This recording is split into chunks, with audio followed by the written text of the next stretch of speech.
এরপরে মেয়ে চলে যাবে শ্বশুরের বাড়িতে, ওখানে হবে অলিমা।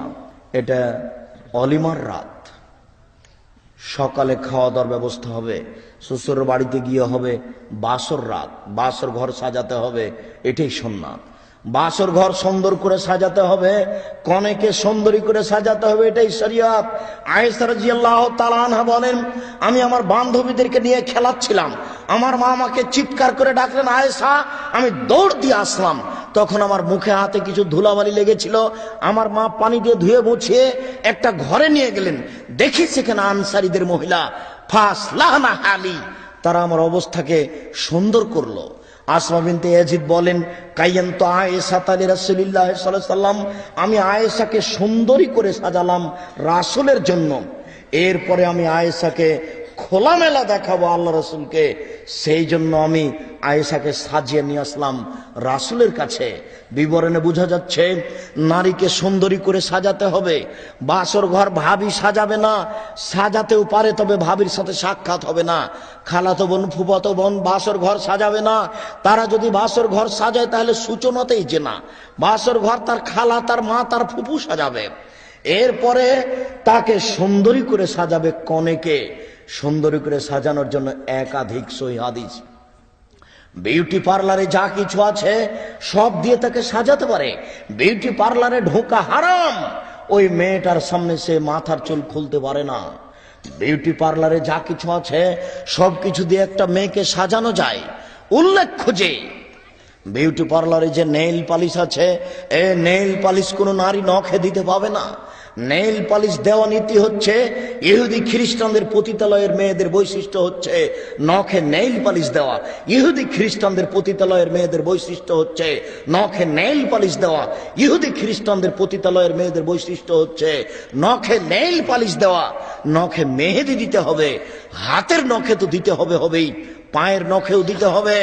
আপনার স্ত্রী মেয়ে পায়ের নখে মেহেদি দিতে বাধ্য। আব্দুর রাজ্জাক সাহেব, আমরা শুনেছি আল্লাহ রাসূল দাড়িতে মেহেদি দিয়েছিলেন, এই জন্য পায়ে মেহেদি দেওয়া হবে না, এই কথা ঠিক নয়। যদি তাই হয়, রাসূল সাল্লাল্লাহু আলাইহি ওয়াসাল্লাম বলেছেন ঋতুবতী মহিলা যখন ঋতু থেকে গোসল করে পবিত্র হবে তখন লজ্জা স্থানে আতর ব্যবহার করবে। হায়ে জ্বলা মহিলা যখন গোসল করে পবিত্র হবে তখন লজ্জা স্থানে আতর ব্যবহার করবে। তো আতর আল্লাহ রাসূল দাড়িতে যে লাগিয়েছেন, এবার তাহলে ওটা একটা ভুল কথা, এটা একটা ভুল কথা। তার মানে দাড়িতে মেহেদি লাগাতে হবে দাড়ি পেকে গেলে, এটা একটা নীতি। মেয়েরা হাতে নখে মেহেদি দিবে, পায়ের নখে মেহেদি দিবে, এটা তাদের জন্য নীতি। পুরুষেরা আপনার আতর ব্যবহার করবে, এটা পুরুষের জন্য নীতি।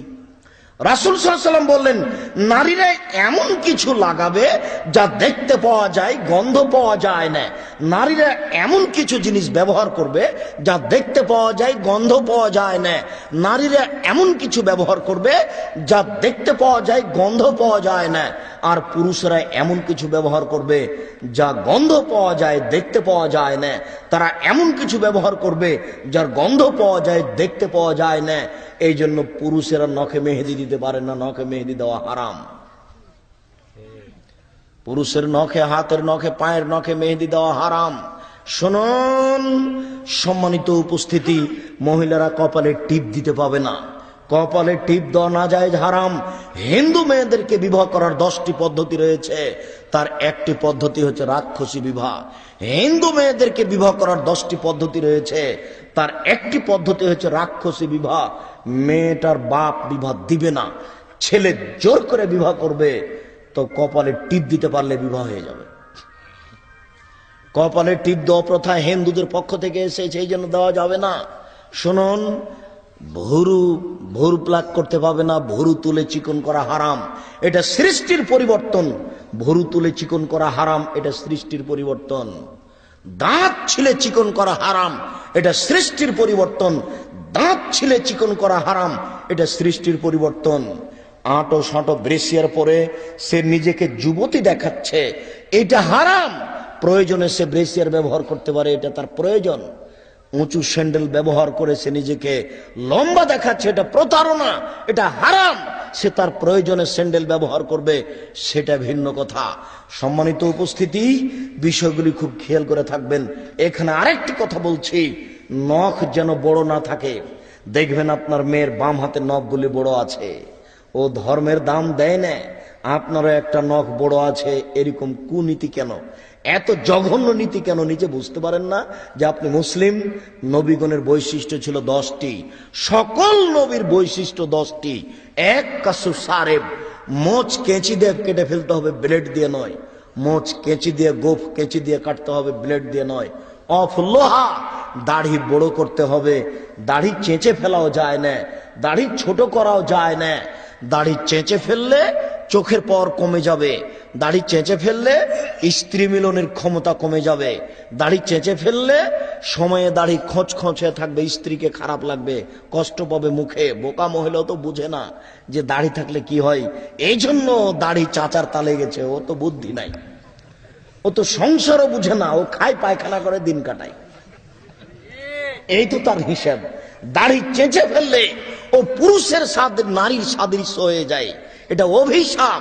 দাড়ি চেঁচে ফেললে ও নারীর সাদৃশ্য হয়ে যায়, এটা অভিশাপ। 3, অজু গোসলের সময় গিরাগুলি ভালো করে ধৌত করতে হবে। 4, নাথু লেবেতে বগলের লোম উঠিয়ে ফেলতে হবে। নারী পুরুষ একই হুকুম। ব্লেড ব্যবহার করা ঠিক নয়, সুন্নাত বিরোধী আমল। আপনি ছাই ব্যবহার করে বগলের লোম উঠিয়ে ফেলার অভ্যাসী হন। নারী পুরুষ একই হুকুম। নিচের লোম পরিষ্কার করতে হবে, ঊর্ধ্বে টাইম 40 দিন। নারী পুরুষ একই হুকুম। 40 দিন পার হলে নারীও পাপী হবে, পুরুষও পাপী হবে। যেভাবে সম্ভব তারা পরিষ্কার পরিচ্ছন্নতার পথ অবলম্বন করবে, এটাই জরুরি সুন্নাত বলছিলাম। সম্মানিত উপস্থিতি।